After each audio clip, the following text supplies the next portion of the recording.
कहते हैं आधुनिक दौर में बिना बिजली के कोई भी काम संभव नहीं है। उत्तर प्रदेश में कुल बिजली उपभोक्ताओं की संख्या जो है लगभग 4.25 करोड़ है और इनमें जो है हमारे जो व्यावसायिक उपभोक्ता हैं वो भी लगभग 3.25 है कि वर्टिकल सिस्टम आने से और कहीं न कहीं बिजली विभाग की जो वर्तमान स्थिति है सुखपाल जी। प्रबंधन ने पहले तो चीजें ऐसी वर्टिकल एक ऐसी व्यवस्था जिसको इन्होंने ये कहते हुए लागू किया कि हम एक सेंट्रलाइजेशन कर रहे हैं, एक हम आम उपभोक्ता को राहत देंगे। जैसे हमने सुना कि सारे जैसे पावर हाउस होते थे अपने तो कोई शिकायत की समस्या है तो लोकल स्थानीय पावर हाउस पे गया और उसने शिकायत की एसडीओ से, जेई से। दूर दराज के लोग को वहां जाना पड़ रहा है। बिल्कुल सही बात आपने कही। इसके अंदर मैं वही बात कह रहा था, जैसे आपने कहा कि हम जहाँ रहते हैं तो वहां पर पहले क्या होता था, एक हमारा मुख्य बिजली घर जिसको उपखंड कहते हैं, उससे रिलेटेड 2-3 और बिजली घर होते थे जो केंद्र माने जाते थे। बीएसएनएल वो ऐसा नंबर था जो आज भी अधिकारी इस्तेमाल करते हैं, लेकिन उसको सुधारने की बजाय निजीकरण के तौर पर पूरे देश भर में आज जियो को लाया गया। अब निजीकरण का हालत बिजली विभाग में है। नमस्कार, मैं विक्रम और आप देख रहे हैं जनरल यूपी लाइव न्यूज का पॉडकास्ट का फिर से एक दिलचस्प एपिसोड। आज ये विशेष कार्यक्रम जनहित, समाज हित और जनता के उन मुद्दों से जुड़ा है जो रोजाना के इस्तेमाल की चीज है।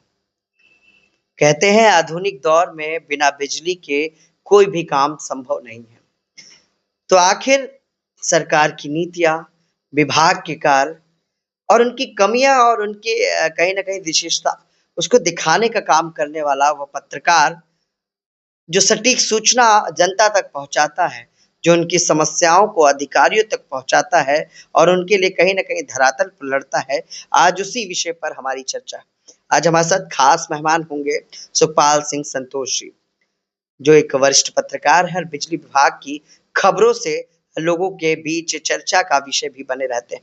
सुखपाल जी से जानेंगे उनके कुछ जीवन के बारे में और खासकर आम जन से जुड़े इस बिजली डिपार्टमेंट के बारे में और उनकी अहम समस्या के बारे में, क्योंकि हाल ही में स्मार्ट मीटर ने कहीं ना कहीं तहलका मचाया। लोगों का जीवन उथल पुथल सा हो गया। वर्टिकल सिस्टम से भी कर्मचारी, आम जनमानस सभी कहीं ना कहीं परेशान हुए। आइए अपने खास मेहमान का स्वागत करते हैं और चर्चा की शुरुआत करते हैं। सुखपाल जी, बहुत बहुत स्वागत है आपका। बहुत बहुत धन्यवाद विक्रम जी, आपने चर्चा के लिए आमंत्रित किया और ये अच्छा विषय चुना है, क्योंकि आज की आधुनिक दौर में बिना विद्युत तो जीवन की कल्पना ही नहीं की जा सकती। बिल्कुल। जहाँ तक कि विद्युत की समस्याओं को, आम उपभोक्ताओं की प्रताड़ना का, आए दिन होने वाली समस्याओं की बाबत चर्चा की बात है जी। मैं आपको बताऊं, उत्तर प्रदेश में कुल बिजली उपभोक्ताओं की संख्या जो है लगभग 4.25 करोड़ है और इनमें जो है हमारे जो व्यावसायिक उपभोक्ता हैं वो भी लगभग 3.25 करोड़ है जी। तो अब उसके बाद में हम लोग जब बात लखनऊ की करते हैं, लोग लखनऊ में बैठे हैं, तो लखनऊ में 4 जोन में बांटा गया है। लखनऊ को 4 जोन में बांटा गया है। पहले लखनऊ एक था, ठीक है, पूरा लखनऊ एक था और उसके बाद में इसको 4 जोन में जो बांटा गया, बहुत पहले इसमें जीएम हुआ करते थे। जीएम के बाद में क्या हुआ कि जोन वाइज मुख्य अभियंता बना दिए गए, तो 4 जोन हो गए। 4 जोन के हिसाब से फिर बाद में इसमें वर्टिकल व्यवस्था लागू हो गई। तो 4 जोन मुख्य जो है उनमें अमौसी जोन है, हमारा मध्य जोन है। जैसे अमौसी जोन में इसमें मुख्य इंजीनियर है हमारे मुख्य अभियंता साहब हैं, राम कुमार जी हैं, और मध्य में आते हैं रवि कुमार अग्रवाल जी हैं। उसी प्रकार जानकीपुरम जोन में इस समय पीपी सिंह साहब दायित्व निभा रहे हैं और इंदिरा नगर जो हमारा जोन है, गोमती नगर, इंदिरा नगर मिलकर के वहाँ पर सुशील गर्ग साहब है। अच्छा। तो सबसे बड़ा जो हमारा जोन है वो है अमौसी जोन। लगभग यहाँ पर 6 लाख के आसपास उपभोक्ता है। ओके। अच्छा, कहते हैं कि वर्टिकल सिस्टम आने से और कहीं ना कहीं बिजली विभाग की जो वर्तमान स्थिति है सुखपाल जी, आप एज अ पत्रकार इस वर्तमान स्थिति को बिजली विभाग की किस तरह से देखते हैं? देखिए, एक वर्टिकल व्यवस्था अगर स्पष्ट शब्दों में कहूँ तो ये प्रबंधन द्वारा एक थोपा गया, जबरदस्ती लादा गया एक ऐसी व्यवस्था है जिसमें प्रबंधन ने पहले तो चीजें ऐसी, वर्टिकल एक ऐसी व्यवस्था जिसको इन्होंने ये कहते हुए लागू किया कि हम एक सेंट्रलाइजेशन कर रहे हैं, एक हम आम उपभोक्ता को राहत देंगे, जो वो खुद ही अपने आप सब कुछ कर सकेगा। मीटर का संचालन, जो चीजें हैं अच्छे से उसको उपलब्ध होगी, घर बैठे रीडिंग होगी, सब कुछ होगा। परंतु उन्होंने इसके अंदर सबसे बड़ा जो खेल किया, और कहीं ना कहीं जो मैं अगर बात करूँ कर्मचारी संगठनों की, वहाँ के कार्मिकों की, वहाँ के जो अधिकारियों की, तो जो लोग हैं प्रबंधन के सामने नहीं कह सकते, उनका सीधा सा आरोप है कि ये निजीकरण की दिशा में पहला कदम है। अच्छा सुखपाल जी, क्या लगता है इस वर्टिकल सिस्टम से कर्मचारियों को कितना फायदा है और उपभोक्ताओं को कितना फायदा है या नुकसान है, और क्या चुनौतियां अभी बढ़ी हैं या बढ़ रही हैं? ये बड़ा ही विसंगतियों भरा भरी हुई वैसे विसंगतियों से व्यवस्था है, जिसमें सबसे बड़ी चीज है, यदि आप किसी भी चीज को, मैं आपको सीधे शब्दों में समझाऊं, जैसे आप कोई इवेंट करते हैं तो आप उसके लिए पूरी तैयारी करते हैं, हमें कितने कार्मिक चाहिए होंगे, कैसा स्थल चाहिए होगा, कैसे वहां के लोग आने वाले लोगों का स्वागत करेंगे, कैसे बिठाएंगे, परंतु ये हड़बड़ाहट में लागू की गई व्यवस्था है। जैसे आप देखते हैं, आप भी जाते होंगे, हम लोग भी जाते हैं, किसी भी जोन में आप चले जाइए, पार्किंग की व्यवस्था नहीं है, आने जाने वालों के लिए कहीं भी कोई जो मूलभूत आवश्यकता होती है उनकी कहीं व्यवस्थाएं नहीं है, भले वो शौचालय की व्यवस्था हो, बैठने की व्यवस्था हो, प्रॉपर कहीं नहीं है। अच्छा, वर्टिकल में जैसे हमने सुना कि सारे जैसे पावर हाउस होते थे अपने-अपने, तो कोई शिकायत, कोई समस्या हुई तो लोकल स्थानीय पावर हाउस पे गया और उसने शिकायत की एसडीओ से, जेई से, एक्सीएन से कि साहब हमारी ये समस्या है। लेकिन अब दूर-दराज से लोग 2-3 जो केंद्र बने हैं वर्टिकल सिस्टम में, एक इंद्रलोक है, एक हुसैनगंज है और कहाँ-कहाँ पर है। तो इस तरह से लोग दूर-दराज के लोग को वहाँ जाना पड़ रहा है। बिल्कुल सही बात आपने कही। इसके अंदर मैं वही बात कह रहा था, जैसे आपने कहा कि हम जहाँ रहते हैं, तो वहाँ पर पहले क्या होता था, एक हमारा मुख्य बिजली घर जिसको उपखंड कहते हैं, उससे रिलेटेड 2-3 और बिजली घर होते थे, जो उपकेंद्र माने जाते थे। तो हमारा जो अधिकारी होता था क्षेत्र का, वो उपखंड अधिकारी होता था। वो उपखंड अधिकारी एक जगह बैठता था और अगल-बगल के उपकेंद्रों पर जेई साहब तैनात होते थे। तो वहाँ पर हमारी समस्याओं का समाधान हो जाता था। उसका एक डिवीज़न होता था। डिवीज़न कार्यालय, अगर आप वृंदावन की बात करें, जैसे वृंदावन 9B में डिवीजन कार्यालय आपके रजनीखंड का और वृंदावन का अवध विहार का पूरा कार्यालय हुआ करता था। कोई समस्या हुई तो दिशा से मिलता कार्यालय समाधान हो जाता था। और क्षेत्र में आपको लेट नाइट, दिन में कोई भी समस्या है, तत्काल वहां पर आपके लिए कार्मिक उपलब्ध होते थे। समस्या कहाँ आई, समस्या की जड़ क्या है? वर्टिकल एक व्यवस्था ऐसी है जिसको स्पष्ट शब्दों में कहें तो संसाधन विहीन, कम कार्मिक में, और एक बड़ा लोड डाल दिया आपने अधिकारियों पर। एक व्यक्ति होता था जो 3 lakh, 3.5 lakh, something 2 lakh consumer minimum, उनको वो चलाता था एक डिवीजन स्तर पर। उसके भरोसे आपने 6 लाख उपभोक्ता दे दिए, कैसे चलाएगा? आप एक डिवीजन था, वो चाहे आलमबाग डिवीजन हो, चाहे वृंदावन डिवीजन हो, नादरगंज डिवीजन हो, वहां के उपभोक्ताओं की समस्या पहले भी थी, मीटर नहीं लग पा रहे, चीजें नहीं लग पा रही। अब आपने एक सेक्शन बना दिया पूरे लखनऊ का। मैं आपकी बात को थोड़ा कंप्लीट करना चाहूंगा कि गहरू का रहने वाला, ये बनी का, सरोजनी नगर का रहने वाला मीटर लगवाने के लिए इंद्रलोक दौड़ के आता है, मलियाबाद का रहने वाला व्यक्ति दौड़ के इंद्रलोक आता है। ऐसे 50 किलोमीटर दूर से लोग आते हैं। मैं तो देखता हूँ, पिछली बार मैं रहता हूँ, लोग कैसे कैसे साइकिल से आ रहे हैं, महिलाएं परेशान आती हैं। सुखपाल जी, कभी ऐसा नहीं हुआ सीएम से या संबंधित मंत्री से या चीफ से आपने सवाल किए हो और उनके जवाब मतलब ऐसे मिले कि क्या करें? देखिए, मैं बताऊँ, हम लोग पत्रकार हैं और एक चीज़ ये भी जान लीजिए, ये कुछ चीज़ें ऐसी होती हैं जो विसंगतियाँ होती हैं, कुछ विभाग ऐसे हैं जिनमें विसंगतियाँ हैं और वो राजनीतिक स्तर पर हैं। उन चीज़ों को उस तरह से कहना भी उचित नहीं होगा। कभी-कभी आरोप लगते रहते हैं, जैसे आप देखते हैं हेडलाइन होती है, तो क्या ऊर्जा मंत्री को बदनाम करने की, उनको निपटाने की तैयारी, खुद लोग प्रताड़ित हैं कि उनकी नहीं सुनी जा रही है। ऊर्जा मंत्री ने कई बार कहा है कि चेयरमैन साहब मेरे से बिना पूछे फैसले ले रहे हैं, किस तरह के फैसले हो रहे हैं। तो बड़ा घालमेल है, समझ नहीं आता है कि कौन क्या कर रहा है। कभी मुख्यमंत्री जी कहते हैं खुद ही कि भाई ये व्यवस्था ऐसी नहीं चली। कई बार आप देखिए प्रबंधन को बैकफुट पे आना पड़ा। ये हो रहा था निजीकरण हो रहा, ऊर्जा मंत्री को सदन में बयान देना पड़ा कि नहीं, निजीकरण नहीं होगा। अच्छा सुखपाल जी, इससे पहले की भी सरकारें ऐसी थी क्या कि कोई सीएम कह रहा हो अपने चीफ को या मंत्री को कि ये लागू हो, ये ना हो, फैसले हमसे पूछ के ले जाए, वो अपने आप फैसले, मतलब इससे पहले कभी सुना है आपने सुखपाल जी? ये हमारे आपके कहने से नहीं होता है और हम सब बैठे हैं, हम अपना दायित्व निभा रहे हैं। जनता बहुत समझदार है। आप समझिए, आपको पहले का कार्यकाल याद होगा जब फर्स्ट ऊर्जा मंत्री फर्स्ट टर्म पे बने थे। उसके बाद में भी क्या होता है, वो जाते हैं वहां पर, सॉरी पहले श्रीकांत शर्मा थे, नेक्स्ट में जब बने तो AK शर्मा साहब, और चूंकि वो दिल्ली से आए हैं और कहे जाते हैं कि मोदी जी के खास है, वो जाते हैं अपने पावर हाउस पर निरीक्षण कर रहे हैं और लाइट चली जाती है। तो क्या एक ऊर्जा मंत्री अगर पावर में होता तो ऐसा होता है? तो बहुत सी चीजें कहीं नहीं जाती, इनका मैसेज होता है, पब्लिक सब जानती है। और अभी देखिए स्वतंत्र प्रभार दूसरे को दे दिया गया, ऊर्जा मंत्री नाम के हैं, तो क्या चल रहा है क्या नहीं, उस पे राजनीतिक चीजों पे कमेंट करना उचित नहीं होता है, लेकिन पब्लिक प्रताड़ित है, ये निश्चित है। मतलब कहा जा सकता है कि उत्तर प्रदेश में बिजली व्यवस्था बदहाल है और सीएम की सुनी नहीं जा रही है, विभाग के मंत्री की सुनी नहीं जा रही है। और सुखपाल जी ने बताया कि शायद ही खबर लिखी भी होगी उन्होंने कि जब वो निरीक्षण करने जाते हैं तो उन्हीं के उपखंड की बिजली चली जाती है। तो अब क्या कहा जाए, लेकिन कहीं न कहीं इन समस्याओं के बीच जनता पिस रही है। ये भी कहा जा रहा है कि उत्तर प्रदेश की सरकार और केंद्र सरकार लगातार निजीकरण को बढ़ावा दे रही है। अब ये चर्चा बिजली विभाग में भी घूम के आ रही है कि बिजली विभाग अब निजी हाथों में जाएगी, जैसे हमारे देश का, हमारी राजधानी का एयरपोर्ट तक चला गया है। अब इससे खामियाजा क्या भुगतना पड़ेगा? जब एक पत्रकार खबर को लिखता है तो चिंतन करता है, मंथन करता है, धमकियां भी सुनता है, तमाम तरह की प्रताड़ना होती है। लेकिन बिजली विभाग की निजीकरण की जो चर्चा है, कितनी सच्चाई है सुखपाल जी, और क्या लगता है कितना असर और कितना नुकसानदायक होगा पब्लिक के लिए? देखिए, कुछ चीजें होती है जो लोग बोले ना बोले, लेकिन जो प्रताड़ित है वहाँ के कार्मिक, अगर उनको देख लें, गणना कर लें कि कितना कार्मिक हमारा संविदा कर्मचारी वो हटा दिए गए, टीजी2 थे उनको हटा करके बाहर कर दिया गया।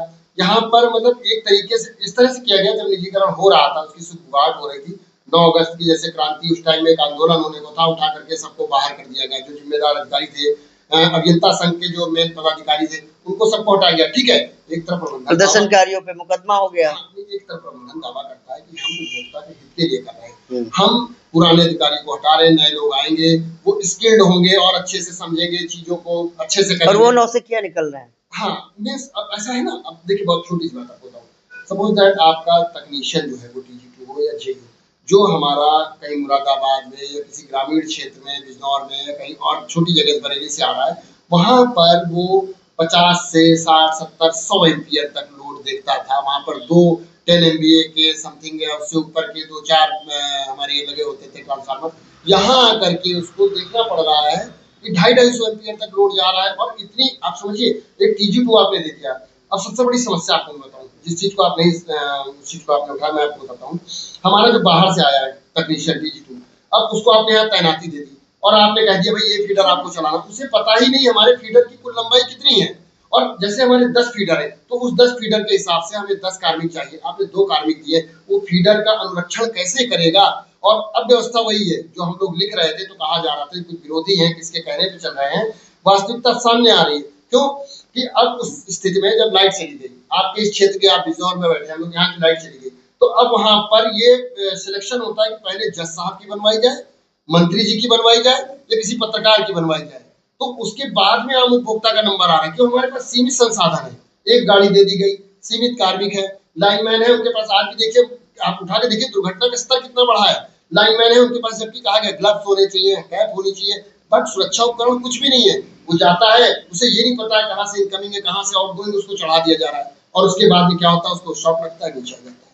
तो बहुत ही ज्यादा समस्याएं हैं। हालांकि प्रबंधन दावा करता है सुधार हो रहा है, सुधार हो रहा है, चल रहा है। मतलब निजीकरण से और नुकसान और भयावह स्थिति हो जाएगी। बिल्कुल वैसे ही होगा, जैसे आपको याद होगा 150 रुपए में, शायद मुझे लगता है 125-150 रुपए में जियो साहब आए, और जब आप वो देखिए आपको पूरा दिन चलेगा और अनलिमिटेड ऑफर, अनलिमिटेड डाटा, सब कुछ है। 350, 500, 600। जी 350 नहीं, दूसरा ऑप्शन खोलिए, 400 में आ गया, 399 दे दिया उन्होंने, कुछ दिन बाद ये गायब हो जाएगा। 400-500 रुपए आपके पास कोई ऑप्शन नहीं है, 3-4 कंपनियां उन्हीं में। ओके, मतलब ये कहा जा सकता है कि सरकार की एक कंपनी, दूरसंचार कंपनी बीएसएनएल, जो आज घाटे में कही जाती है, उसको 4G, 5G या 10G या 2G स्पेक्ट्रम देने के लिए इतना नाटक कि आज तक वो कंपनी गर्त में है। और बीएसएनएल वो ऐसा नंबर था जो आज भी अधिकारी इस्तेमाल करते हैं, लेकिन उसको सुधारने की बजाय निजीकरण के तौर पर पूरे देश भर में आज जियो को लाया गया। अब निजीकरण का हालत बिजली विभाग में है। अब सुखपाल भाई ये बताएं, जैसे हम देखते हैं कि बिजली वितरण की अगर हम बात करें, अगर ये भी निजी हाथों में चली जाती है तो आम जनमानस पर और कर्मचारियों पर कितना असर पड़ेगा? जैसे मैंने देखा हाल ही में कई कर्मचारियों को उठा के फेंक दिया गया, 40-40 कर्मचारी निकाल दिए गए, वो बेचारे, और अपना पूरा जीवन उन्होंने बिजली विभाग में लगा दिया। तादाद सैकड़ों में है, हजारों में है, और इसका सबसे बड़ा अगर बिंदु कहा जाए, हालांकि चूंकि जो कार्मिक है वहाँ के जिम्मेदार पदों पर है, वो कहने से संकोच करते हैं, क्योंकि उन्हें उस विभाग में रहना है। और हालात ये होती, चेयरमैन जब मीटिंग लेते हैं और पूछते हैं आपके पास कोई संसाधन की कमी तो नहीं है, आपके पास कोई कार्मिकों की कमी तो नहीं है, तो वो बिल्कुल ओबीडियंट पीपल, एज आज्ञाकारी शिष्य की तरह वो कहते हैं नहीं सर सब कुछ है। क्योंकि अगर वो कह दे कि साहब ये कमी है, वस्तु स्थिति को सामने रख दें तो उनको नकारा साबित कर दिया जाएगा। सबसे बड़ा जो मुझे समझ में आता है, हमारे कई पत्रकार साथी इसके खिलाफ लिखते हैं, जो अवैध तरीके से यहाँ ये इंजीनियरिंग सेक्शन है और यहाँ पर आईएएस को बिठाया गया है, जिन्हें विभिन्न विषयों को ज्ञाता है परंतु इंजीनियरिंग की ज्ञाता नहीं है, और वो वहाँ ऊपर से शासन करते हैं, जिन्हें बिल्कुल भौगोलिक स्थिति का ज्ञान नहीं है, वास्तविकता क्या है कुछ नहीं है। तो वहाँ के लोगों को हटा करके नए अधिकारी को बिठाया जाता है जो हमारे बीच में आईएएस संवर्ग है, और वो उसको अपने स्तर से हाँकता है, अपने हिसाब से उसका संचालन करना चाहता है। ओके, जिसमें फेल हो रहा है। ठीक है। कहते हैं बिजली, जब आप एक घर बनवाते हैं तो बिजली कनेक्शन लेना होता है, लेकिन उसकी प्रक्रिया क्या है, निर्माण कराते दौरान और निर्माण के बाद। तो देखते हैं शिवपाल जी क्या कहते हैं। हमें कनेक्शन लेना है शिवपाल जी, हमारा घर बन रहा है, अभी पूरा नहीं बना है, थोड़ा सा बन गया है, क्या प्रोसेस है? देखिए, घर बन गया, आपने कैसे बनवाया, ये आपने जनरेटर से बनवाया, कैसे बनवाया, ओके। आपको और शुरुआत से जाए, आपने प्लॉट खरीदा और आप घर बनवाना चाहते हैं, तो उसके लिए एक प्रक्रिया है जिसको कहते हैं अस्थायी निर्माण के लिए संयोजन लेना, LMB 9 कनेक्शन लेना, वो कनेक्शन आप लेने जाते हैं। तो वहां पर क्या होता है, अब इसी से देखिए ये निचले स्तर का भ्रष्टाचार है। इसमें क्या होता है, जो लाइनमैन पुराना है, वो संविदा है, परमानेंट है, कंज्यूमर उसको नहीं जानता है। कंज्यूमर तो जो सीढ़ी लेके चल रहा है उसको जानता है बिजली का हमारा कार्मिक है, और उससे सिस्टम सेट हो गया तो उसको इजीली कनेक्शन मिल जाता है, वरना कहिए साहब ट्रांसफार्मर ओवरलोड है, मतलब यहाँ पर ये समस्याएं हैं, और वो परेशान होता है। सेकंड स्टेप में जैसे आपने कहा हमारा मकान बन गया, हमें कनेक्शन लेना है, बहुत से ऐसी जगहों पे है जहाँ पर कि संयोजन उनका चल रहा है LMB 9 का अस्थायी निर्माण का, और उनका निर्माण पूर्ण हो गया, वो आवेदन दे करके आते हैं और साहब हमारा ये परमानेंट कर दिया गया। परंतु वर्तमान की बात करें तो कई बार हुआ, चीफ साहब है राम कुमार साहब, उन्होंने कई लोगों कंज्यूमर का बुला के निदान कराया, जिन लोगों की आवेदन देने के प्रार्थना पत्र देने के बाद वहां से प्रार्थना पत्र खो जाते हैं। प्रार्थना पत्र खो गए, वो दोबारा आया नेक्स्ट डेट पे, साहब हो गया, तो बोला आपका प्रार्थना पत्र नहीं है। तो ऐसी चीजें हैं जो कनेक्शन में अधिकारी बैठे हुए हैं, अगर वो अपना दायित्व सही से निभा रहे हैं, जो कार्मिक जो बाबू बैठे हुए हैं सही से दायित्व निभा रहे हैं, कि जो हमारा उपभोक्ता आया इतनी दूर से, वो आवेदन दे के गया कि हमारा घर कंप्लीट हो गया, आपने उसकी शर्तें लगाई, घर कंप्लीट हो, फर्श बना हो, गेट लगाओ, ये ठीक है, वो सब कुछ करके जा रहा है, तो उसको नियम से कर देना चाहिए। अच्छा, एक कनेक्शन लेने के लिए, परमानेंट कनेक्शन लेने के लिए क्या नियम कहता है, कितने दिनों में कनेक्शन मिले, क्या क्या कागजात लगते? जी, उसके लिए 7 दिनों की समय सीमा निर्धारित है, और उसके लिए झटपट पोर्टल लॉन्च किया गया था कि उस पर आप जाएं, किसी भी, मतलब ये चीज अच्छी है, इसलिए लागू की गई कि आप दलालों के चंगुल में ना फंसे, इधर उधर किसी और के बहकावे में ना आए, वहां जाइए, आपका 100 रुपए 200 रुपए जो भी उसके चार्जेस निर्धारित, आप वहां जाएंगे, उस पर अपलोड करेंगे, अपलोड में आपके परिसर की रजिस्ट्री लगेगी, आपका बना हुआ भवन है, उसके बाहर खड़े होकर आप एक फोटोग्राफ खिंचाएंगे, अपना आधार कार्ड और संयोजन लेने वाले की माँ का नाम उसमें दर्ज किया जाता है, और इस हिसाब से उसके बाद में क्षेत्रीय जो होता है, जब आपने आवेदन कर दिया, आफ्टर 3 डेज वो साइट पे आ जाता है जो जिम्मेदार कार्मिक है और अभियंता, और वो पहले जाता है एक्सेल की आईडी पे, फिर वहां से अब तो रैंडम स्तर पे कर दिया गया, एसडीओ से जेई आता है, जेई उसका इंस्पेक्शन करता है, वो जाता है या उसका कोई प्रतिनिधि कार्मिक जाके निरीक्षण करता है, रिपोर्ट लगा देता है। लेकिन वहां पर रिपोर्ट सही सलामत लग जाए, इसके लिए भी कंज्यूमर को बहुत दौड़ना पड़ता है, ये चीजें सही होनी चाहिए। 7 दिन में कनेक्शन हो जाना चाहिए, ये नियम कहता है। आपने कितनी खबर ऐसी लिखी जिसमें 7 दिन क्या 5-5 महीने, 4-4 महीने, 2-2 महीने, 3-3 महीने, 1-1 महीने हो गए हों आवेदन के बाद भी कनेक्शन ना हो? कितनी खबर लिखी? तो आप वो बात कर रहे हैं ना कि बिल्कुल सारा लबोलुआब और भ्रष्टाचार और सदाचार सारी चीजें सतह पे आ जाएंगी। मैं आपको बताऊं, कनेक्शन तो ऐसे हुए हैं कि 3 दिन में कनेक्शन हुए हैं, 7 दिन नहीं 3 दिन में। किसके हुए हैं? आपका बड़ा सा कॉम्प्लेक्स है, आपका सिस्टम है, 3 दिन में रिपोर्ट लग गई, निरीक्षण हो गया, कनेक्शन लग गया, और जब अधिकारी से ये तो अच्छी बात है ना, हमारे कार्मिक बहुत तेजी से कार्य कर रहे हैं। लेकिन वही जगह जहाँ गरीब उपभोक्ता है वहां पर 20 दिन और 2 महीने 3 महीने तक रिपोर्ट नहीं लग पाती। हालांकि उसमें बहुत सुधार हुआ है, अब सुधार हुआ है, और अब सुधार हुआ है तो उसमें भी वही चीज है ना, एक सिक्के के 2 पहलू। अब सुधार हुआ है तो उसमें भी इस तरह से हुआ है कि कनेक्शन फटाफट देने के एवज में कई जगहों पर ऐसा हो रहा है कि जहां पर वो सही से निरीक्षण नहीं कर पा रहे, गलत आख्या रही, क्योंकि यहाँ के कार्मिक जो पुराने थे वो स्थानांतरित किए जा चुके हैं। तो यहाँ का जो वर्तमान कार्मिक है उसी जगह का सही ज्ञान नहीं है, और उसमें कभी कभी अधिकारी फंस रहे हैं, नीचे वाला कार्मिक दोहन कर रहा है, फंस रहे हैं अधिकारी। तो बहुत सी चीजें ऐसी चल रही है जिसको सुधार करने की जरूरत है। मतलब पोर्टल तो झटपट बन गया है, लेकिन कनेक्शन तभी मिलेगा जब आपका रुआब होगा, जब आपके पास दाम होगा। दाम नहीं है, अगर आप एक आम आदमी हैं तो आम की तरह से पीस कर खत्म कर दिए जाएंगे। यही है प्रदेश सरकार की व्यवस्था, बिजली व्यवस्था, जिस पर आज हम चर्चा कर रहे हैं। मतलब भ्रष्टाचार को खत्म करने के लिए झटपट पोर्टल आया, लेकिन जब रिपोर्ट लगाने वाला एक कार्मिक है, रिपोर्ट लगाने में महीने भर लगा देता है, तो आ तो गया ना भ्रष्टाचार। इसे कैसे सुधारा जाएगा? क्या बिजली कनेक्शन लेने में आज भी लोगों को अनावश्यक परेशानियां होती हैं, भ्रष्टाचार का सामना करना पड़ता है? हर कोई अच्छा, कभी तो आपने भी स्टिंग किया ही होगा, खबर लिखी होगी कि फलाने कार्मिक गए, इतना मांगे तो कनेक्शन मिलेगा। कोई एक उदाहरण दीजिए बिना नाम के। जी, बिना नाम का बता दूं, रजनीखंड का ही मामला था।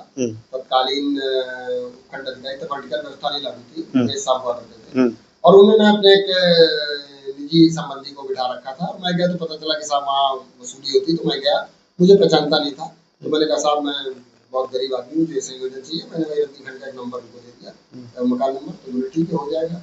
तो 1900 2000 समथिंग पैसा पड़ता था कनेक्शन का। मैंने नोट निकाली, फीस लगता था जी, जेन्युइन फीस। तो मैंने निकाला, तो अप्लाई कर चुका था, तो बोले, मैंने कहा इसको करा दीजिएगा। तो बोले ठीक है, इसका फीस इतना जमा होगा, ऐसे करना आपको।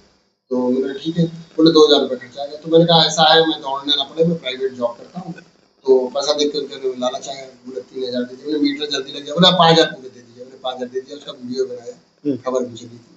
तो चीजें होती हैं, चीजों में क्या ही है, खूब चलती हैं, ये तो होता है। अच्छा सुखपाल जी, इस तंत्र में यूपीपीसीएल बिजली विभाग का जो तंत्र है, किसके हाथ में लगाम होनी चाहिए या है, और वो सही से नहीं चला पा रहा है? नहीं, देखिए चला पा रहा, देखिए आप, ऐसा है ना, सिस्टम है, और जैसे मुख्यमंत्री जी तो पूरा प्रयास करते हैं कि भाई इसमें अभी जैसे बीच में दिक्कतें हुई, तो मुख्यमंत्री खुद संज्ञान ले रहे हैं, भाई ये ऐसा नहीं होना। कहाँ मुख्यमंत्री जी संज्ञान तब लिए हैं जब पूरे प्रदेश भर में लोगों ने मीटर उखाड़ के तोड़ना शुरू कर दिया, और लोगों ने धरना देना शुरू कर दिया। लोग बिजली विभाग में कटौती को लेकर उपखंड पर घेर कर बैठ गए हैं, और पीजीआई थाना क्षेत्र में जब लगभग 300 लोग उतरठिया उपखंड पे घेराव कर लिया, तो अज्ञात 200 लोगों पर मुकदमा हो गया। तब जाके ये सीन हुआ है ना। उपभोक्ता तो प्रताड़ित है, सबको अपनी कुर्सी भी बचानी है, पब्लिक का ध्यान भी, भले वो दिखावे के लिए हो। आप अगर देखेंगे तो शहर के, राजधानी लखनऊ के लगभग 7-8 विधायकों ने पत्र लिखा है। अभी लिखा है। अभी संसदीय कार्य मंत्री, जब जनता पहुंचेगी तब तो विधायक को लिखना ही पड़ेगा। सुरेश खन्ना साहब ने सारे जोन के चारों मुख्य नेताओं को बुला करके नैमिष गेस्ट हाउस में मीटिंग भी की थी, और उन सबको भुट्टी पिलाई, डांटा भी, समझाया भी। तो चीजें उनके सामने भी, हमें पता है कि कहाँ से हो रहा है, कौन कर रहा है, कैसे नहीं हो सकता, चीजें रखी गई, पता सबको है। लेकिन वही हाल है, दिल्ली के गले में घंटी कौन बांधे, जो चल रहा है। लोग अभी तक ये सोच रहे थे कि शायद निजीकरण हो जाएगा, किसी तरह रुका। ऊर्जा मंत्री को सदन में बयान देना पड़ा। अभी भी लोग कह रहे हैं 27 के बाद निजीकरण हो जाएगा। जो व्यवस्थाएं हैं उसको देखिए, करोड़ों के घाटे में अपनी जगह। आज बताइए, अगर मैं आपसे बहुत कटु सत्य बताऊं तो आप भी हतप्रभ होंगे। तमाम आईएएस अधिकारी हैं, पहले कभी चला था कि हर कार्मिक के घर पर मीटर लगेगा, ऊर्जा मंत्री जी ने अपने घर पे लगवाया। कितने मंत्रियों के यहाँ लग गया, कितने मंत्रियों के यहाँ लग गया, कितने आईएएस अधिकारियों के यहाँ लग गया, कितनी कोठियों पे मीटर लग गया। और अंदर की बात तो ये है कि मीटर भी जहाँ लग रहे हैं दिखावे के लिए लगे, कहीं एक जगह से उसका करके इस तरह सिस्टम फिट किया गया, ठीक है रीडिंग दिख रहा है, लेकिन रीडिंग प्रॉपर्ली नहीं हो रही है। कितने कार्य, जब ये चीजें हुई थी कि सबके यहाँ मीटर लगेंगे, तो आखिर कितने जगह लग गया। और जो सरकारी विभागों को बकाया है, अन्य जगहों पे जब वसूलदार लोगों को बकाया, क्यों नहीं वसूला जा रहा है? उसको वसूलने तो विभाग तो वैसे भी फायदे में आ जाएगा, घाटे का तो ओनर हो जाता है निजीकरण करने के लिए। देखिए, ये उत्तर प्रदेश की व्यवस्था, अब इसका भी निजीकरण का प्रावधान है। कहा जाता है कि निजीकरण कितना घातक है, ये शायद ही छुपा है। एक सरकारी अस्पताल में इलाज कराने जाते हैं, जांचें मुफ्त हो जाती हैं, दवा मिल जाती है। उसके लिए लंबी लाइन लगती है, मशक्कत होती है। उसी तरह दूसरी तरफ एक निजी अस्पताल होता है, जहाँ फीस ज्यादा होती है, व्यवस्थाएं होती हैं, और जब उनकी लापरवाही होती है तो अधिकारी तक उन पर कार्रवाई नहीं कर पाता है। यही है निजीकरण का नुकसान। अच्छा, इस भीषण गर्मी में सुखपाल जी बाहर निकल रहे हैं, लगभग कितने डिग्री गर्मी है? 40-45 तो कही जा रही है। 40 तो चल रहा है। और लगता है कि इस समय बिजली विभाग को 30,000 मेगावाट से अधिक का उत्पादन की जरूरत है। मतलब और क्या मौजूदा सिस्टम इतनी इतनी मांग को संभाल पाने में सक्षम है? देखिए, अब आप ये क्वेश्चन बड़ा इंटरेस्टिंग है, आपको बताऊं, संभालना, उत्पादन और खपत दो ऐसी चीजें हैं। आप छोटे स्केल का पावर हाउस है, हमारी जो बिजली जा रही है, वास्तव में हमारे कितने उपभोक्ता हैं जो मीटर्ड हैं, मान लीजिए हमारा 2 किलोवाट का संयोजन है उपभोक्ता के यहाँ, उसके यहाँ 4 से 5 किलोवाट कंज्यूम हो रही है। उसके बाद में अगर हमारा एक मोहल्ले में 100 मीटर कंज्यूमर है या 1000 है, उसके अलावा कितने ज्यादा ऐसे कंज्यूमर हैं जो कटिया डाल के चला रहे हैं, जिससे हमारे ट्रांसफार्मर पर लोड पड़ता है और वो फूकते हैं। उसके बाद में वहां पर मानी बात है, जब बिजली नहीं आएगी, क्षतिग्रस्त होगा, कार्मिक सीमित है, बनने में समय लगेगा, तो उपभोक्ता सड़कों पे आता है, फिर लॉ एंड ऑर्डर की स्थिति बन जाती है। तो इस तरीके से चीजें हो रही है। इसमें जरूरत है हमारे जैसे रेंट एंड असेसमेंट है, उसमें भी कार्मिक सीमित है, एक एसडीओ है, एक दूसरी है, एक एक्सीएन है। लखनऊ पूरा भी समोसी जोन में इतना बड़ा, सबसे बड़ा जोन है, इतनों को करते हैं। और उसके अंदर भी सबसे बड़ी खासियत क्या है, विजिलेंस जाती है तो वहां पर गए 50 मकान चेक करते हैं, 12 को रखते हैं चोरी की परिभाषा में, बाकी 32-38 को पर्ची दे दी जाती है। ये गाँव समझ लीजिए। अच्छा सुखपाल जी, लगता है कि बिजली महंगी हो गई है? नहीं, देखिए, इसमें तो नहीं कहा जा सकता है। मैं बताऊं, चूंकि व्यवस्थाएं हैं और सारी चीजें महंगी हैं, उस हिसाब से आपको बताऊं, 6.5 रुपए पर यूनिट की बिजली पे भी 3 रुपए सरकार घरेलू पे सब्सिडी देती है, 3.5 रुपए यूनिट पड़ती है विद इन 100 यूनिट तक। तो ऐसी चीजें हैं, वो आपको मीटर एक स्लैब दिया गया कि 100 के अंदर आप खर्च करेंगे तो इतना है, उससे ऊपर जाएंगे तो इतना है, तो वो पूरा एक स्लैब है। पूर्व की सरकारों में कितना था स्लैब? नहीं, मुझे लगता है उस तरह से कुछ महंगा नहीं है, बल्कि व्यवस्थाएं बढ़ी हैं, कंज्यूमर बढ़े हैं, हमारे उपभोक्ता बढ़े हैं, और विकास हो रहा है निरंतर। जब विकास हो रहा है, डेवलपमेंट होगा कहीं भी। पहले आप देखिए, तो जैसे आप बात करें कि एकदम साधारण से जिन जगहों पर हम लोग बैठे हैं, ग्रामीण क्षेत्र हुआ करता था, जहाँ चाहे लेकिन आप ही तो कह रहे हैं ना कि मंत्री की अधिकारी नहीं सुन रहा, अधिकारी की मंत्री नहीं सुन रहा है। वो पॉलिटिकल इशू है, वो पॉलिटिकल इशू है। तभी तो मुख्यमंत्री जी को व्यवस्थाएं हाथ में लेनी पड़ी, इंटरफेयर करना पड़ा, बहुत सी चीजें हुई, इंटरफेयर करने प्रभार के बाद सुखपाल जी सुधार दिखा कितना परसेंट? नए ऊर्जा मंत्री बनाए गए, प्रभार दिया गया है, ऊर्जा राज्य मंत्री। देखिए, सुधार के लिए तो बनाए गए, भाई 6 महीने का समय बचा है, सरकार को फिर आना है, उनका सरकार में 10 साल के कार्यकाल में 6 महीने बाद मंत्री बदले गए हैं। अच्छा, चुनाव की वजह से बदल दिए गए। श्रीकांत शर्मा थे उस टर्म में, ओके, हाँ, पूर्व की सरकार में। सरकार अपने, देखिए, वो राजनीतिक विषय है। ओके सुखपाल जी, देखिए, कहा जाता था सबका साथ सबका विकास, एक स्लोगन निकला कि बहुत हुई महंगाई की मार, अब की बार मोदी सरकार। इन सब स्लोगन के साथ जब केंद्र में और प्रदेश में भारतीय जनता पार्टी की सरकार बनी, तो लोगों को आशा और उम्मीद जगी कि शायद सच में वो कहावत जो कही जा रही है कि बहुत हुई महंगाई की मार, अब की बार मोदी सरकार, शायद उसे राहत मिलेगी। लेकिन नहीं, महंगाई चरम सीमा पर है। और यही सरकार जो आज सत्ता में है, वो ये कहती थी कि देखिए, ये सरकारें, चाहे वो कांग्रेस की हो, चाहे वो अलग अलग राज्यों में अलग अलग सरकारें हो, ये सरकार नहीं चला पा रही है। इस पर सुखपाल जी क्या कहते हैं? इस पर मतलब उस समय आप महंगाई की बात करते थे, आज आपके साथ इस पे भी तो लिखते हैं हम लोग। मैंने भी भाजपा वोट दिया था मोदी सरकार को, और मुझे भी लालच था कि मेरे खाते में 15 लाख आएंगे, लेकिन अभी तक नहीं आए। तो मैं क्या करूँ भाई, मैं दोबारा फिर वोट दे दूंगा। मैं तो चाहता हूँ मेरे खाते में 15 लाख आ जाए, लोग इसी लालच में वोट दे रहे हैं। सरकार तो बिजनेस कर लीजिए, सरकार लोन दे रही है 10-10 लाख 55 लाख का, एमएसएमई भर लीजिए। कहाँ लोन मिल रहा है इतनी आसानी से? नौकरी तो मिलनी नहीं, तो लोन ही ले लीजिए।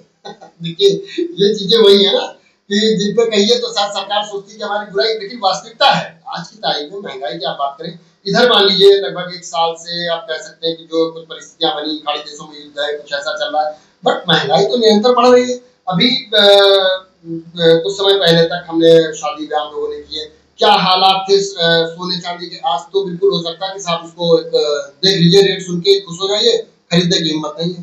कहाँ जा रहा है सोना, कहाँ जा रही चांदी, धातु जो कीमती धातु है, जिनको सिर्फ खरीदने, ऐसा जिनको गले में सजाने का और खरीदने का वही नहीं था। ऐसा पत्रकार सुखपाल जी, जब पीएम साहब की ये बात सुनी थी आपने, सोना ना खरीदो, तो थोड़ा सा अचंभित हुए थे कि यार देश का पीएम क्या बोल रहा है। बिल्कुल, अरे, और सुनार लोग चाय बेचने लगे थे दुकान में। सुनार लोग, देखिए, विरोध हुआ, और जो लोग तारीफ कर रहे थे, वो महिलाएं तो इतना ज्यादा दुखी हुई कि एक तो सिलेंडर महंगा हो रहा है, घरेलू चीजें महंगी, फिर उन्होंने कह दिया आप सोना मत खरीदिए, तो पुरुषों को बहाना मिल गया, दूसरा मोदी सरकार ने कहा हम तुम्हारे लिए हार बनवा सकते हैं। तो मजाकिया ये सब चला व्हाट्सएप पे, लेकिन चीजें वास्तव में। चलिए विषय पे आ जाते हैं। गर्मी के मौसम में ट्रांसफार्मर जलने और ओवरलोडिंग की समस्या अधिक बढ़ जाती है, और जिसे आप लगातार देखते भी हैं। क्या लगता है इसके लिए क्या व्यवस्थाएं होनी चाहिए जो नहीं हो पा रही है? देखिए व्यवस्थाएं क्या है, ऊपर से शासन ने बहुत ही कठोर नियम बनाए और कहा कि आप बराबर संरक्षण कीजिए, उसके लिए प्रॉपरली जो आपका ट्रांसफार्मर है उसमें तेल होना चाहिए, बराबर उसकी देखरेख कर दिए, हीट हो जाए तो वहां पर पावर हाउसेस पे कूलर लगाने के इंतजाम किए गए। अभी एक और कवायद शुरू हुई कि जो ट्रांसफार्मर में आग लग जा रही है, जहाँ पर कूड़ा पड़ता है आसपास, अक्सर चौराहे पे ट्रांसफार्मर लगे तो वहाँ पे बैनर लगाए गए कि यहाँ पर कूड़ा न डालें, आग न जलाएं, उससे हमारा ट्रांसफार्मर क्षतिग्रस्त हो सकता है। अब उसका दूसरा बिंदु देखिए, होता क्या है, हमारा जो ट्रांसफार्मर है उसमें बुशिंग होती है, जब बुशिंग होती है तो हमारा जो लाइनमैन होता है उसको भी उतना ही प्रशिक्षित होना चाहिए और उतना ही केयरफुली काम करना चाहिए। होता क्या है, उसने बुशिंग क्या हुआ, बराबर का बैलेंसिंग होना चाहिए, बैलेंसिंग नहीं होता, उसने कनेक्शन 4 दिए तो चारों उधर बांध दिए, इधर वाले पे 1 है, उसपे 10 हो गए, इसपे 2 है, इधर लोड ज्यादा है, उसकी वजह से असर पड़ता है। दूसरा क्या है, सरकार ने एक और नियम बना दिया कि अगर ट्रांसफार्मर फूका, ऊर्जा मंत्री ने कहा था ये बात को, सदन में भी कहा था कि अगर ट्रांसफार्मर फूका तो जेल को फूक देंगे। इस तरह की चीजें आई जो विवादों में भी रही।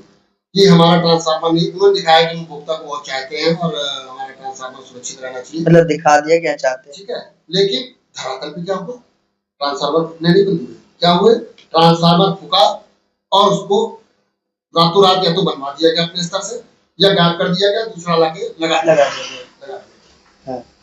ये सिस्टम बना दिया गया ताकि ये मैसेज ना जाए कि साहब ट्रांसफार्मर फूका है, ठीक है।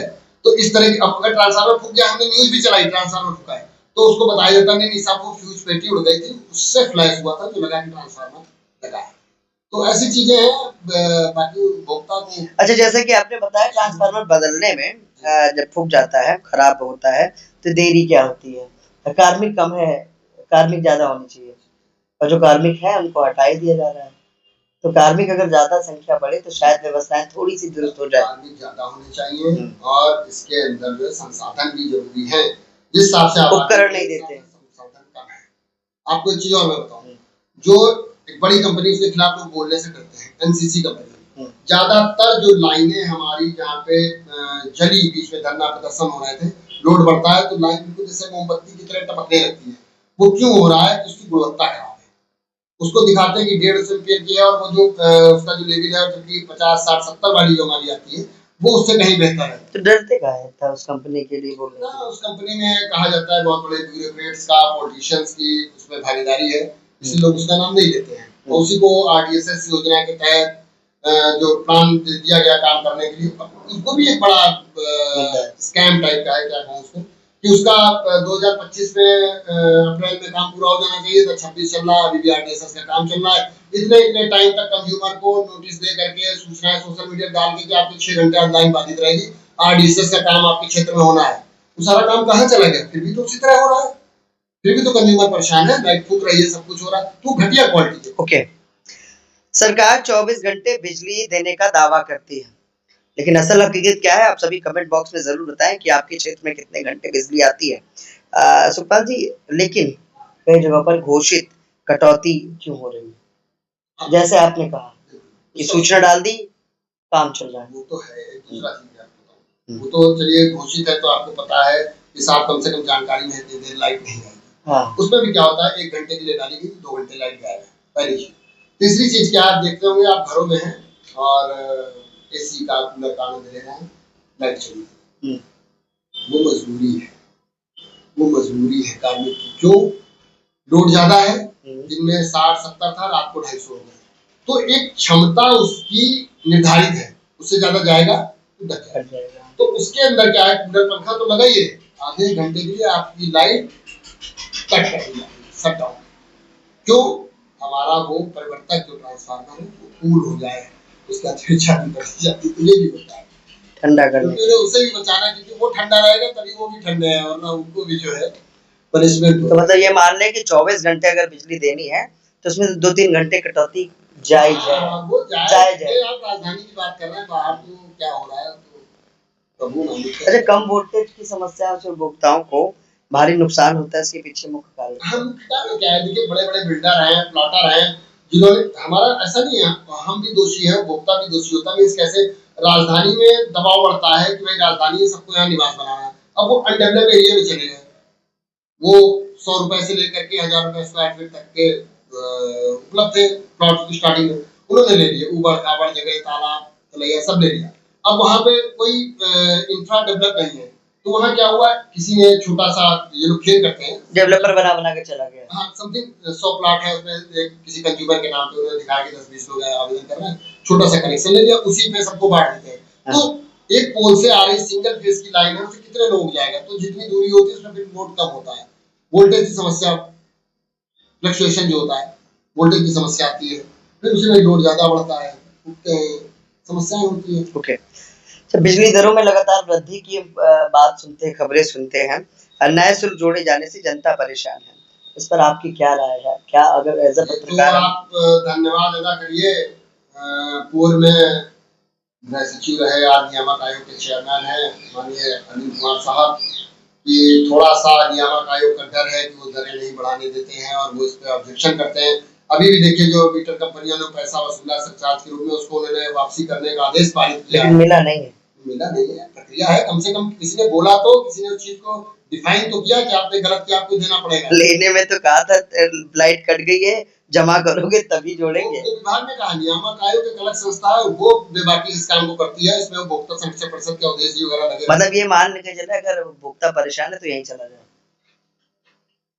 हाँ, लेकिन वो सबकी नहीं सुनते हैं, नियामक आयोग, उनका काम है नियमावली बनाना, और अपनी गवर्निंग बॉडी अलग की है, वो आयोग है, कंज्यूमर फोरम में ही जाए बेचारा है। अच्छा, FPPS जैसे अतिरिक्त शुल्क आखिर क्यों पड़ते हैं या क्या है? देखिए, समय समय पे ये शुल्क, ये सरकार का विषय है, तमाम तरह की, जैसे पर असर तो उपभोक्ताओं पे पड़ना है। कुछ भी देखिए, किसी भी तरह का ये सरकार का बिंदु होता है, और सरकार का राइट है, उसका अधिकार है, समय समय पर किसी चीज पे भी लगा दिए, टैक्सेस हैं, साहब ये है हमारा एक्स्ट्रा ऊर्जा, अभी देखिए हुआ ना, बीच में लगा दिया कि साहब जो है, उससे अभी एक निर्णय आया था कि अब जो है बिजली विभाग उपभोक्ता के पैसों से, उसके जो शुल्क जो आ रहे हैं उससे मुकदमे नहीं करेगा। चीजें आती हैं, धरातल पे कितनी उतरती हैं, कितना हो रहा है, ये देखने की चीज। एक फिल्म आई थी बत्ती गुल मीटर चालू, शायद ही सुनी होगी, देखी होगी। उसमें एक लाइट जलने का पैसा लेते थे बिजली विभाग और उनका मीटर, उसमें बड़ा अच्छा दिखाया था उस फिल्म में।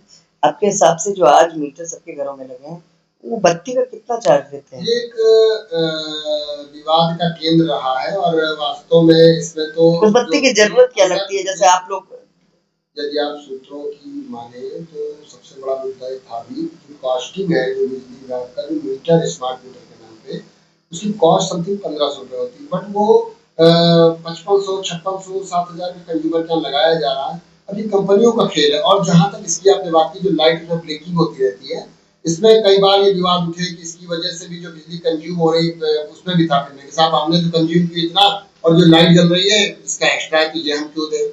तो कुछ चीजें आप ये कह रहे हैं, आपको तो मैं बताऊं बहुत इंटरेस्टिंग चीज है। आपको बिजली विभाग से मैसेज आता है, एक मैसेज आता है, आपने कभी नहीं कहा, जैसे आपसे बैंक में फॉर्म भराया जाता है कि हमें मैसेज की, ATM की नोटिफिकेशन की हमें एक सुविधा दी जाए, उसका पैसा कटता है, विभाग ने आपसे नहीं भरवाया, विभाग ने आपको मैसेज भेजा, उसके पैसे काट रहा है आपसे, आपको पता ही नहीं, उसके पैसे काटता है ATM चार्ज के रूप में, विभाग मैसेज के ही पैसे काटता है। तो बहुत सी चीजें आपको पता ही नहीं है। आपका जैसे होता है कि आपने यहाँ मीटर लगवा रखा है 2 किलोवाट का, 3 महीने तक कभी आपका हुआ कोई कार्यक्रम था जब आपका शुरू हुआ और वो 2.1 2.3 करके चल गया, आपका लोड 3 किलोवाट बढ़ गया, तब मतलब आपसे तब लोकतांत्रिक देश में रहने के बाद इससे अच्छा तो है कि राष्ट्रपति शासन हो जैसा विदेशों में रहता है, एक ही नेताओं खर्चे कम होंगे। चीजें हैं, पॉलिटिकल है, सब क्या ही कह सकते हैं सब चीजें, लेकिन ये जरूर है कि हम लोग का काम है कि सिर्फ उद्देश्य एक है कि जो समस्याएं हैं उनको हम लोग उठाएं और वो शीर्ष प्रबंधन तक पहुंचे और उस पे एक्शन हो। हाँ, बिल्कुल। अच्छा, स्मार्ट मीटर को लेकर सबसे ज्यादा विवाद हुए हैं, क्यों हो रहे थे विवाद, क्या लग रहा था आपको? देखिए, स्मार्ट मीटर का आपको बताऊं, बिजली कट जा रही थी, ये विवाद, ये भी बड़ा चैप्टर है, ये भी बड़ा चैप्टर। हाँ, बिजली कट जा रही है, है, वो एक अच्छा इंटरेस्टिंग पहलू है। उसमें क्या किया इन्होंने, एक पूर्व में हमारे इससे पहले जो थे प्रबंध निदेशक महोदय मोहन सिंह गंगवार साहब ने, उनके कार्यकाल में एक हमारा जो मीटरिंग की व्यवस्था बनाई गई थी, मीटर लगाने कंपनी को टेंडर दिया गया। एक उदाहरण देंगे, एक छोटा सा उदाहरण सुखपाल जी, कि आपका मरीज अस्पताल में पहुंच गया है प्राइवेट, और कह रहे हैं पैसा दोगे तभी ऑपरेशन होगा, और खत्म हो गया है, पैसा दोगे तभी डेड बॉडी देंगे। ये तो वो सीन हो गया था। बिल्कुल हाँ। वो सीन, और वो सीन भी नहीं, वो सीन वो तो था ना कि बॉडी देंगे, आप पैसा देंगे तो बॉडी देंगे। यहाँ पैसा दे दिया आपने ना, तब भी नहीं जुड़ रही थी, डेट हो जाए तब बॉडी देंगे। तो हो रहा था। और इवन वही नहीं, ऐसी चीज कर दी, ऐसा तंत्र विकसित कर दिया था, डेवलप कर दिया कि वो इंटेल स्मार्ट जो मीटर लगाने कंपनी है, सारे एक्सेस उसके पास हैं कि आपको एक सॉफ्टवेयर ऐसा इजाद कर दिया गया, उसके अंदर फीड है कि आपने जैसे ही आपकी बिजली पैसा आपका बैलेंस लो बैलेंस हुआ और अपने आप कट गई। फिर इन लोगों ने एक नया शब्द इजाद किया, आप पॉजिटिव बैलेंस रखें। पॉजिटिव बैलेंस मीन्स आपके खाते में पैसा होगा तो लाइट जलेगी, अन्यथा आप अंधेरे में बैठे रहेंगे। बिजली विभाग को एडवांस दे दो। और छोड़िए, जब इससे प्रभावित हुए, मैं बैठा था कहीं, इसमें एक वरिष्ठ IAS रहे, ऊर्जा विभाग के चेयरमैन भी रहे, वो थे, तमाम लोग हैं जिनकी घर की बिजलियां कटी और वो अंदर विनय कर रहे भाई जोड़ दीजिए, और जो बैठे जिम्मेदार अधिकारी मुख्य अभियंता स्तर का, उसके हाथ में नहीं है, वो बंदे परेशान होते हैं कि हाँ भाई करा रहे हैं। कहीं कहीं तो हुआ कि सर करा दीजिए, नहीं कुछ ने तो अपनी जेब से करके कि उनको चलिए भाई करा देते हैं, लाइट चालू हो जाए। ये स्थितियां रही। और जो मीटर जो कंज्यूमर का था आक्रोश, वो वहाँ के एक्सचेंज पे अधिकारियों पे निकलता, जबकि उनके हाथ में कुछ है ही नहीं। व्यवस्था बड़ी दयनीय है चीजें। घरेलू और कॉमर्शियल उपभोक्ताओं के लिए स्मार्ट मीटर जो आज भी चल रहे हैं, के चार्ज अलग अलग और नियम अलग अलग क्यों है? वो तो हाँ ठीक है, मतलब कितने अलग होने चाहिए? के लिए ले रहे हैं, और देखिए इसका एक बिंदु और है। हाँ। इसका एक बिंदु और है, उससे हमारी व्यवस्थाएं सुधर सकती हैं। मैं अभी बेंगलोर गया था, हैदराबाद गया था, वहाँ मैंने देखा बहुत अच्छी व्यवस्था है। जैसे अभी हमारे ट्रांसफार्मर आपके कॉम्प्लेक्स से बाहर लगना हो तो 2 पोल लगाते हैं और ट्रांसफार्मर, तो उससे 2 पोल से क्या हुआ, आपके परिसर के बाहर लगा रहे हैं तो इतनी तो नगर निगम की जमीन गई, इंक्रोचमेंट को बढ़ावा दे रहे हैं। मैंने बाहर देखा लोग परिसर के अंदर ही गेट के पास में सटा करके एक पिलर खड़ा करके उस पिलर पर ट्रांसफार्मर स्थापित कर देते हैं। तो एक तो वो हिलेगा नहीं, डुलेगा नहीं, वो कहीं से भी उसका बाद में मेंटेनेंस की जरूरत नहीं कि साहब पोल गिर गया, तिरछा हो गया, खराब हो गया, उस पर लगा हुआ है। और वहां की जो चीज मैंने देखी, इतनी पारदर्शी व्यवस्था है, लोड पता चला कि कॉम्प्लेक्स बना है तो साहब उसमें ट्रांसफार्मर रखा जाना है, कितने केवीए का होगा ये उसके कैलकुलेशन। हैदराबाद देख के आए हैं, मतलब अपने भारत में है, और ये कहा जा रहा था कि हम भारत को विदेश बनाएंगे, लेकिन विदेश की तरह काम नहीं करेंगे। हाँ, यहाँ की व्यवस्थाएं पे ध्यान देनी चाहिए सरकार को। ऐसा नहीं अधिकारी जाते हैं, सभी लोग कभी-कभी जाते हैं उन चीजों को वहाँ पर समझने जाते हैं, कहीं होता ना। अच्छा सुखपाल, कभी ऐसा हुआ खबर दिख दी, पता चला वो फलाने हैं, सत्ता का है या ठीक ठाक आदमी है, और कहा यार ये सब हटाओ, सब तमाशा बंद करो भाई, तो दबाओ, कभी ऐसा हुआ, कोई वाक्य बता सकते हैं, बिना नाम लिए बता दीजिए। हुआ होता है, और हम लोग उन लोगों में से थोड़ा सा नहीं रहे, कई चीजें आती हैं, और विभाग से कई बार ऐसा हुआ जहाँ पर मैं आपको उदाहरण बताऊं, एक अधीक्षण अभियंता साहब थे RC पांडे साहब, उन्होंने तो चर्चित रहे, काफी उनको ब्लेम लगे, बट उन लोगों को बचाया। लोग ऊपर के होते हैं, जैसे एक अभियंता है, मुख्य अभियंता, उन पे लगता है कि साहब जो है कुछ भी निर्णय ले लें और कोई फर्क नहीं पड़ता, कह जाते हैं कि साहब जो है चेयरमैन साहब के खास। तो बहुत से लोग ऐसे हैं, और वो लोग ऐसा करते हैं, मनचाही अपनी शक्तियों का प्रयोग करते हैं, पत्रकारों पर भी मुकदमे लिखाते हैं, हैरेसमेंट होता है। ये तो लाइन ही ऐसी है ना, तो पत्रकारिता ही तो तलवार की धार में चलने का काम है। हमने भी मुकदमे झेल रहे हैं, हैरेसमेंट झेल रहे हैं, होता है, तो काफी कुछ होता है। कुछ एक हमारे अभियंता महोदय थे, उन्होंने, आप जो बात कर रहे हैं आपको कंप्लीट कर दूं, तो उन्होंने जाकर के बिजली चोरी ऐसी भर दी, जबकि विद्युत प्रदाय संहिता कहती है कि यदि आपके परिसर पर वैध विद्युत कनेक्शन है और आपने किसी दूसरे को दे रखा है मकान बनाने के लिए, तो आप पर जो है 126 का मुकदमा होगा। उन्होंने जिससे परिसर से जा रही थी उसमें 126 का किया, जिसकी आ गई थी उसको 135 का कर दिया, बाद में गलत साबित हुआ, लेकिन उस पर कोई कार्रवाई नहीं, सवाल नहीं था, वाल भी तैनात था। बहुत सी चीजें ऐसी हैं, मतलब लूप होल नहीं, पूरा पूरा रंगाई पुताई है, अंदर से खोखला है। पैसा मिल गया, लोग 2 किलोवाट पे लिफ्ट दौड़ा रहे हैं, तमाम चीजें। बिल्डिंग के पेपर नहीं है। अच्छा सुखपाल जी, जिससे आप तो पत्रकार हैं, अधिकारियों के पास पहुंच गए, बैठ गए, उनसे माइक लगा के पूछ लिया, उनके जवाब को लिख लिया। लेकिन जब अब जनता की समस्या तो कहते हैं 19-12 में लड़ो, उस पे 4-4 दिन 4-4 दिन समस्या बहुत अच्छी व्यवस्था है, लेकिन समस्या 4-4 दिन 5-5 दिन शॉर्ट आउट ही नहीं हो पा रही है। शॉर्ट आउट नहीं होती है, जैसे IGRS में हो गया। IGRS तो और लटकाता बिजली विभाग, उसी तरह उसको विभाग को बिल्कुल इस तरीके से पंगु बना दिया गया, मजाक बना दिया गया। आपने कंप्लेन नोट जो उपभोक्ता उलझा रहा है 24 आवर्स उस पे हो गया कि आप your problem your complain are resolve, और होती नहीं है। बट नो, ग्राउंड पे नहीं है, ग्राउंड पे उसका कोई बेस नहीं है। और ऐसे नहीं है। 19-12 से पहले क्या करते थे आप? 19-12 से पहले क्या करते थे हम लोग? कंप्लेन वगैरह नोट होती थी, लिखित रिकॉर्ड हुआ है, वो वहाँ केंद्र पे खंड स्तर पे केंद्र स्तर पर रजिस्टर होता है, उसपे लोगों की कार्रवाई होती है, वही टीम जाती है। मतलब हवाई काम हो रहा है 19-12 पे, आप शिकायत कर दो और रिजॉल्व भी हो जा रही है, समस्या का निस्तारण नहीं हो रहा है। लखनऊ व्यापार मंडल के महामंत्री उमेश शर्मा जी थे, और उनके यहाँ कंज्यूमर लेने नहीं आता था, वो सॉरी मीटर रीडर रीडिंग लेने नहीं आता था, और वो इससे हर कोई पीड़ित है कि अगर मेरी रीडिंग नहीं हो रही, इकट्ठे 4 महीने 5 महीने का आपने तो भेज दोगे, उसके बाद आप लाइट काट दोगे नहीं जमा कर पाए तो परेशान थे।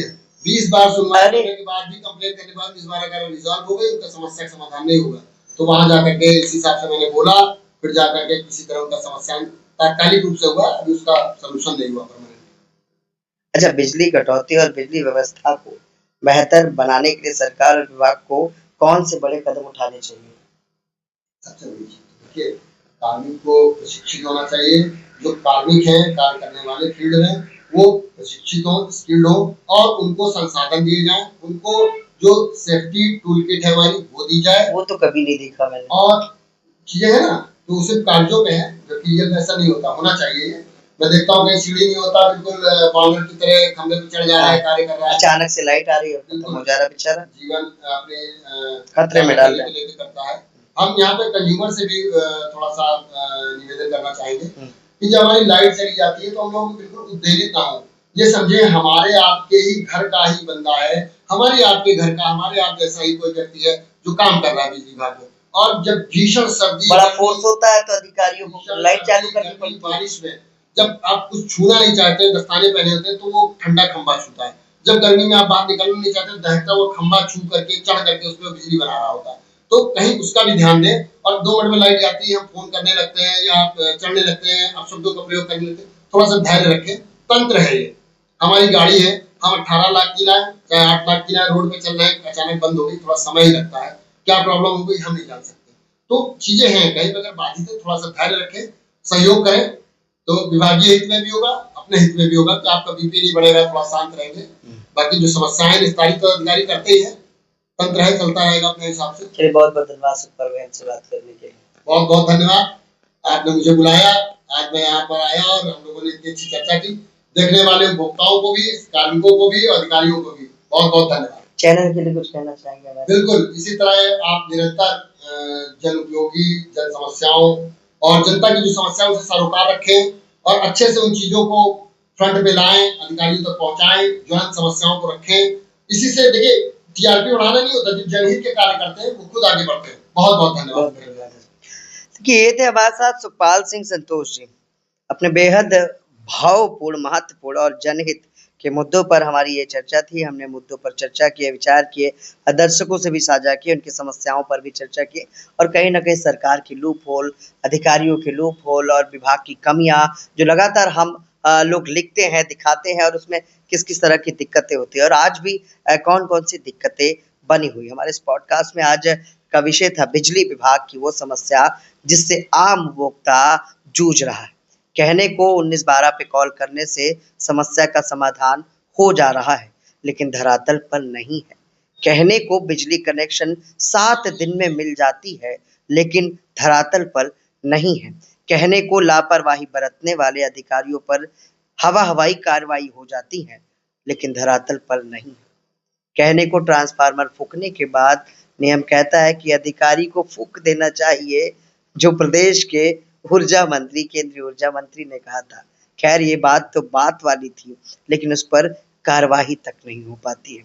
क्या कमियां थी, क्या सुधार थे, क्या चर्चा थी। हम लगातार इसी तरह से पॉडकास्ट में आपको दिखाते हैं, बताते हैं और उन लोगों की जर्नी से भी रूबरू कराते हैं जो अपने क्षेत्र में काम कर रहे हैं, लोगों का सहयोग कर रहे हैं और किन समस्याओं का सामना करने के बाद आज वो उस मुकाम पर पहुंचे। आशा करते हैं हमारे पॉडकास्ट का ये एपिसोड आपको पसंद आया होगा और कहीं न कहीं आपके लिए जानकारी से भरा होगा। फिर मिलेंगे किसी खास मेहमान के साथ अपने नए पॉडकास्ट में। नमस्कार। अगर आप भी कर रहे हैं कुछ अच्छा कार्य, बताना चाहते हैं अपनी आप बीती, सुनाना चाहते हैं अपनी कहानी, तो आज ही रजिस्टर करें हमारे दिए हुए नंबर पर और हिस्सा बने हमारे पॉडकास्ट का। हम सुनाते हैं आपकी कहानी, हम दिखाते हैं आपके संघर्षों को और बताते हैं आपकी कठिनाइयों को, आपके संघर्षों को। आज ही रजिस्टर करें और बने पॉडकास्ट का हिस्सा।